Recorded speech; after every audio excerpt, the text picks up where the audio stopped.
Hello. Hello. Hello. Hello. My name is Sam. And I'm Angela, and we're Green Acre Homestead.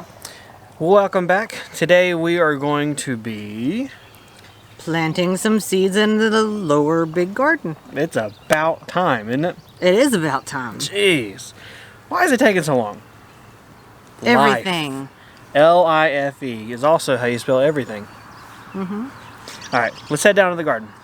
First thing on our to-do list down here is to get the rake and hoe and us to go ahead and make our hills or rows to cover the drip irrigation pipe tape.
Any of you that have been a long-time viewer of our channel or anything of the sort know we are not into clickbait. We're not into the catchy things just to get you to click on our video. But what I've just discovered this by pure luck, but you gotta see this. We are down here today creating furrows and burying our drip irrigation tape. It has been rainy. Our soil is clumpy and muddy and sticky and it's a mess. We would never want to do this if we had a choice, but we don't have a choice. So we decided to get our Lazy Boy rear tine tiller out, an little old one. I think it's like from the 70s or something. And I was going between the rows and I was busting up the ground as best I could so that Angela could follow me with a rake or a hoe or anything of the sort and build our furrows over the drip tape. I got to the end of one of these lines and I had to go in reverse because the fence was kind of close and you know, this is kind of a long tiller. Well, I left the tines going, popped it in reverse, started to go back, and then I realized what was happening. It was tilling that ground perfect, and it was throwing a lot of the excess over the side, right on top of that drip tape. I didn't know if it was a fluke or not, so I decided to move it over to another area, and yes, it's reproducible. So if you have a tiller like this, that the tines rotate forward, and the wheels are in the front, you know, it's a standard rear tine tiller. If you put it in reverse, what you've got are the tines going one way, the tires going another, and they're fighting each other and otherwise just hanging out and tilling the dirt wonderfully. Not to mention it throws dirt over to the side and creates a furrow. Okay, so that's the jabber part. Let me roll the footage and let you guys see this in action because seriously, it is awesome.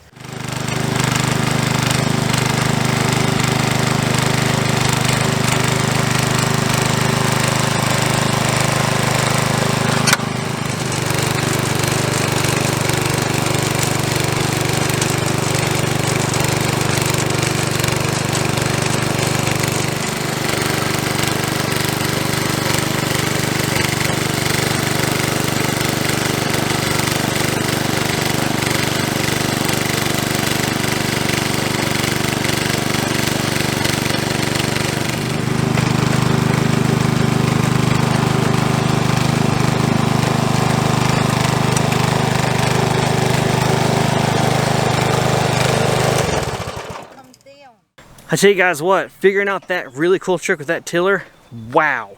Hopefully you thought that was as cool as I did.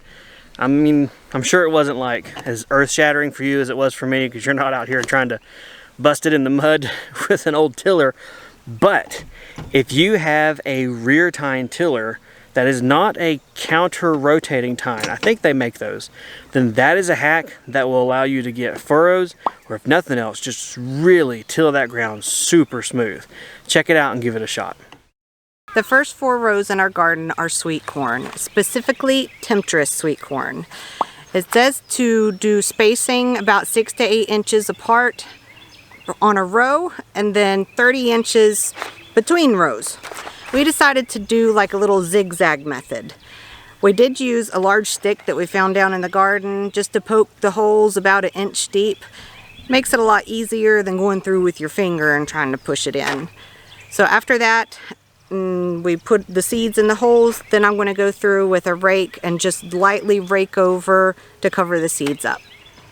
Somebody's got an Amazon addiction when the UPS brings a freight truck down your road. Probably going to the farm. I want to introduce you all to a planter, gardeners, people like us, best friend, Mr. Pipe. This pipe here is 5 feet. Yeah, it's almost as tall as me. Fun size. This is great for planting seeds, like corn seeds, big stuff. So you got your corns in your hand, put the pipe in your predefined hole, and drop a seed down. Move it, drop a seed. Move, drop a seed. This saves your back. In fact, there is a video on our channel, a very old video, 4 years old, 5 years, don't know, where I did this exact same thing. I'll put a link to that video down below if you want to see a hideous creation of video from us 4 to 5 years ago. But I stood behind it then, I stand behind it now. This is a different pipe though. I've upgraded to PEX.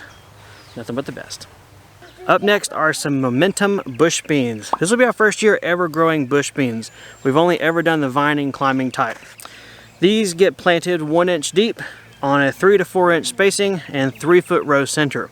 We're going to do the exact same thing with the bush beans that we did with the corn, as far as doing a zigzag line straddling the irrigation drip tape. Okay, Daddy, I need to hold. Here, I'll get here. Right there. No.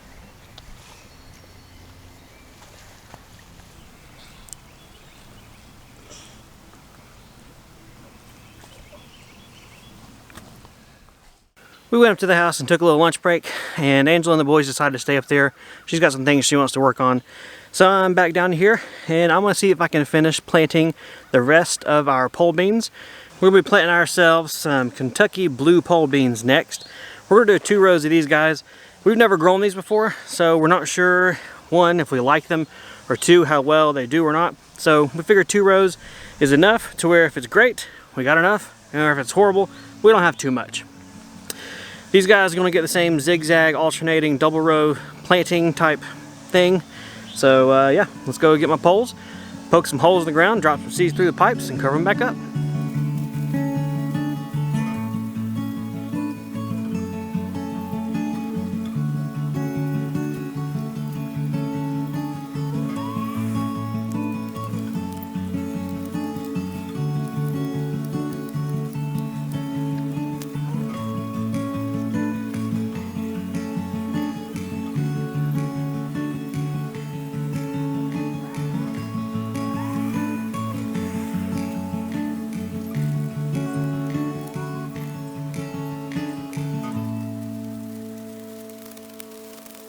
Alright, I got something special for you guys here. Brown bag special.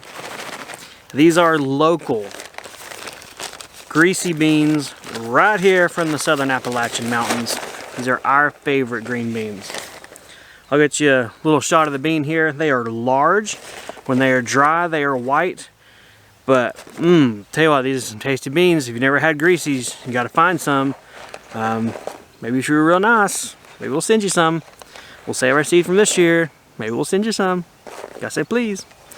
But anyway, so these are really good green beans. They are work. You gotta string them. They are work to pick and everything, but worth it in our book. I got 2 rows of this, so let's get going. Here comes my sidekick. Elijah didn't want to stay up at the house, so he is coming down to help.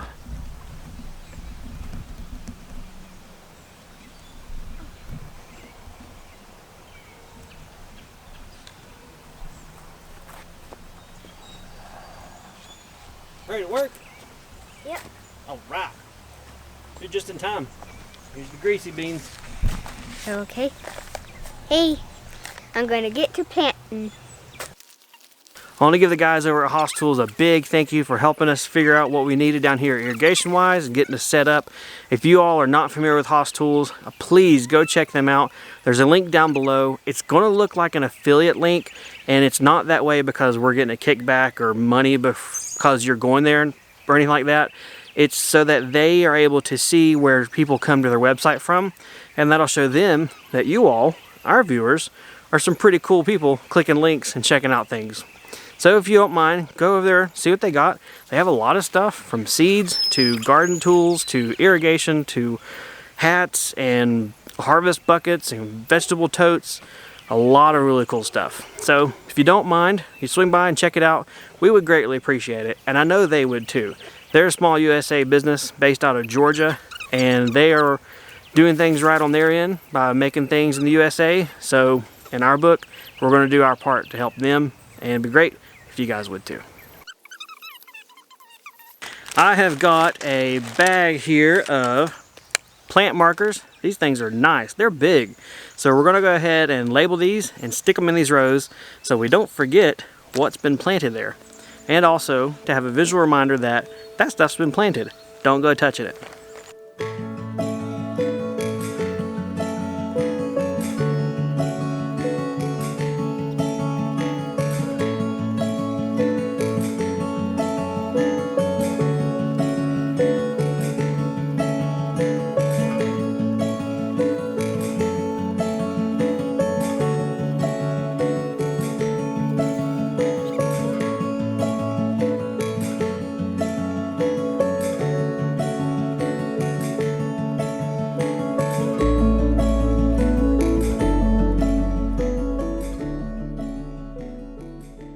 I must say, it feels pretty good to have this stuff finally in the ground. We got our 4 rows of corn, our 1 row of bush beans, 2 rows of Kentucky blue pole beans, and 2 rows of greasy. Now, we are definitely not done planting down here, and we still ain't out of the woodwork. But we've got this much done, great accomplishment for today, and we got really lucky that we didn't get any rain. Well, I'm gonna clean up my stuff down here. We'll go up and see Angela at the house. I am back now. We have all of our green beans in the dirt. Woohoo! Hopefully I did good enough. Inspector General wasn't down there, so I don't know. You see a bunch of squirrely, wavy lines. It was the squirrels that totally did it. So we've got all sorts of stuff planted down there now. Thank goodness. We have our Tempter sweet corn, 4 rows of that. You better be ready for some corny time ahead. I'm good with that. And then we've got a row of bush beans. First time ever growing that, so we didn't do a whole lot. It felt like we put a bajillion seeds in the ground, so we'll see how that goes. The boys helped though. Oh yeah, they did great. They enjoyed it. And then 2 more rows of a pole bean that I can't remember the name of, but I will have already mentioned it. And then the 2 rows of our greasy beans. Yeah. Tell everyone, of all the stuff planted, what is your favorite and why? The greasy beans are my favorite. They're an Appalachian variety that they don't have a fuzzy coating on them, so they're kind of shiny looking and they look greasy. So I don't know, they're just delicious, and that's one of our favorite to can or just cook Saute fresh. Up and cook, yeah. Yeah. They are a bean that has to be strung, so there are strings in them, and they also have large white beans inside. But they're really good to eat too. Like, eat them fresh and green, not like dry them. So. Yeah. Well guys, thanks for watching. Leave us a comment. We love to read them, even if we don't get to comment back to all of them. And we will see you guys next time on the homestead. Bye. Bye.